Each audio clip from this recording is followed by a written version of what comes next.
పహల్గామ్ ఉగ్రదాడి కేసులో ఎన్ఐఏ దర్యాప్తు ముమ్మరం చేసింది. రెండవ రోజు బైసర్ వ్యాలీ వద్ద ఎన్ఐఏ ఉన్నతాధికారులు వెళ్లారు. ఉగ్రవాద సనుభూత పరులను విచారిస్తున్నారు. ఉగ్రవాద నేపథ్యం ఉన్న వారి పాత్రపైనే దర్యాప్తు చేపట్టారు.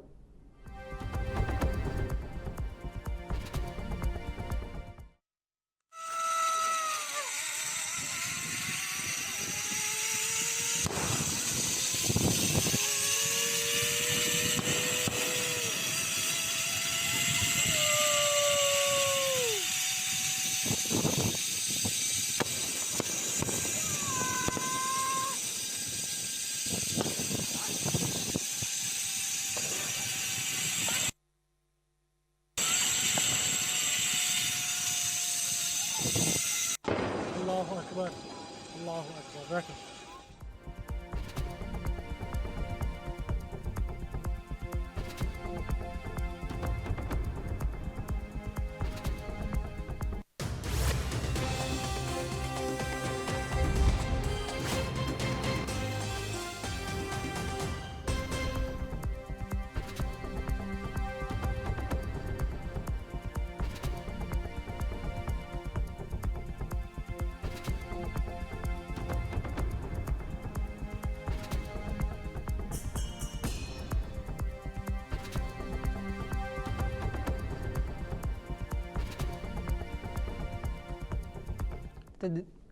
దీనిపై మరింత సమాచారం మా అవుట్పుట్ ఎడిటర్ వెంకట్ అందిస్తారు. వెంకట్, చెప్పండి.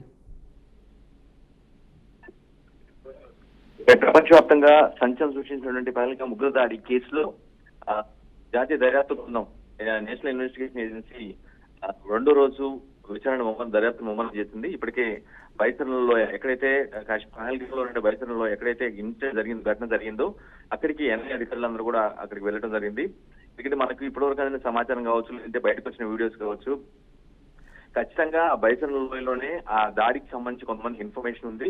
ఇన్ఫర్మేషన్ ఉన్నప్పుడు కూడా వారికి సహకరించారు అనేది ప్రధానంగా భారతీయ దర్యాప్తు సంస్థలు అన్ని కూడా నమ్ముతూ ఉన్నాయి. ఈ నేపథ్యంలో అన్ని చాలా క్లీన్ గా ఈ కేసుని పాయింట్ అవుట్ చేస్తూ స్టెప్ బై స్టెప్ అంటే దాన్ని క్లియర్ చేసుకుంటూ వెళ్తున్న పరిస్థితి కనిపిస్తుంది. అందులో భాగంగా ఈ రోజు రెండో రోజు కూడా ఎన్ఐఏ అధికారులు బైసన్ లో ఎక్కడైతే ఇన్సిడెంట్ జరిగిందో ఆ ప్రాంతానికి వెళ్లి ఉగ్రవాద సానుభూతి పరులు ఎవరైనా ఉన్నారా, ఎవరైనా సహకరించారా అనే కాన్సెప్ట్ పై అనే విషయం పైన ప్రధానంగా ఆరా తీసుకున్నట్టుగా మనకు అర్థమవుతుంది. ఎందుకంటే మనకు ఏదైతే జిప్ లైనర్ ఎవరైతే ఉన్నారో, ఒక జిప్ లైనర్ మనకి ఇన్సిడెంట్ అంటే ఫైరింగ్ జరుగుతున్నప్పుడు జిప్ లైనర్ ఒక వ్యక్తి అంటే ఆ కింద కాల్పు జరుగుతున్నాయి, బట్ పైన ఉన్నటువంటి జిప్ లైనర్ ఎవరైతే ఉన్నారో అంటే పర్యటనని వృద్ధి చేయడంలో భాగంగా అక్కడ ఒకతను ఒక ట్రాలీ లాంటిది, జిప్ లైనర్ లాంటిది ఒకటి పెట్టుకుని అతను అక్కడ వ్యవస్థ నడుస్తున్నాడు. బట్ అతనికి కింద ఫైరింగ్ జరుగుతున్నప్పుడు కూడా అతను ఏమాత్రం పట్టినట్టుగా అల్లాహు అక్బర్ అంటూ కొంత అంటే వారిని ఆ ఫైరింగ్ జరుగుతున్నప్పుడు ఆ ఓవర్ని పదే ఆయన ఉచ్చరించడం, ఎట్ ది సేమ్ టైం అంటే ఒక సంకేతం పంపించింది. వీళ్ళంతా కూడా ముందుగానే వీళ్ళ ఇన్ఫర్మేషన్ ఉంది, ఏం తెలియనట్టుగానే అందరూ వ్యవహరించారు. కొంతమంది ఎవరైతే ఉగ్రవాద సానుభూతులు ఉన్నారో అక్కడ వారంతా కూడా ఏం తెలియనట్టుగానే ఉన్నారనేది ఒక బలంగా నమ్ముతున్నాయి. సో వాళ్ళు ఎవరు, వచ్చిన ఉగ్రవాదులకు వీళ్ళకున్న రిలేషన్ ఏంటి, ఎప్పుడు కాంటాక్ట్ అయ్యారు ఏంటి అనే దానిపైన ఎన్ఐఏ దర్యాప్తు బృందం మొత్తం కూడా ప్రధానంగా ఫోకస్ పెట్టింది. అందులో భాగానే సెకండ్ డే కూడా ఈ రోజు విచారణ ముమ్మరం చేస్తుంది. ఎక్కడైతే ఇప్పటికే అతను ఎవరైతే ఆ విధంగా జిప్ లైనర్ ఆపరేటర్ ఎవరైతే ఉన్నారో అతనికి నోటీస్ పంపించడం అయింది, అతను విచారించడం జరిగింది.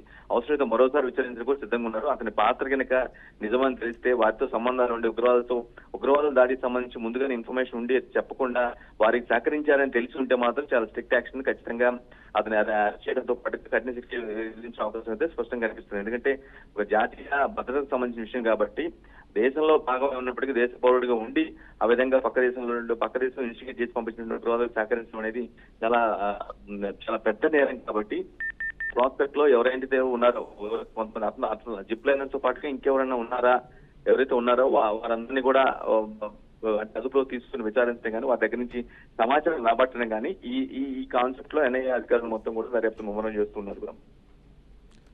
Right, thank you Venkat.